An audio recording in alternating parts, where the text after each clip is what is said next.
আজ আমরা শিখব তিনটে গুরুত্বপূর্ণ শব্দ, কন্ডাক্টর, সেমিকন্ডাক্টরস এবং ইনসুলেটরস।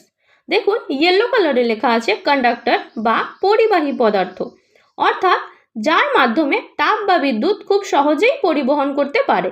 উদাহরণ কি কি? Gold, silver, copper, iron, aluminium, অর্থাৎ বিভিন্ন ধরনের ধাতু।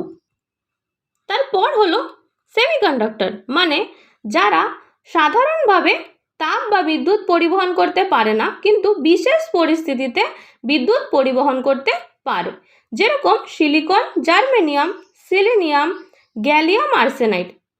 যেরকম হচ্ছে আলোর উপস্থিতিতে কিংবা চৌম্বক ক্ষেত্র, তড়িৎ ক্ষেত্রের উপস্থিতিতে এরা কিন্তু তাপ বা বিদ্যুৎ পরিবহন করতে পারে।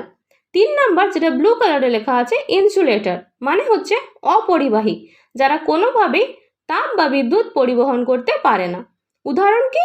Glass, rubber, oil, plastic and diamond. এরপর আমরা দেখে নেব আরও কিছু উদাহরণ।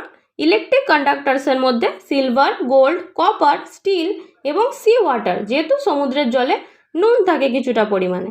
আর ইলেকট্রিক ইনসুলেটরস বা অপরিবাহী হচ্ছে rubber, glass, oil, diamond and dry wood, মানে শুকনো কাঠ। এরপর আমরা একটা PYQ দেখে নেব, যেটা এসেছিল জুলাই 2024 থেকে।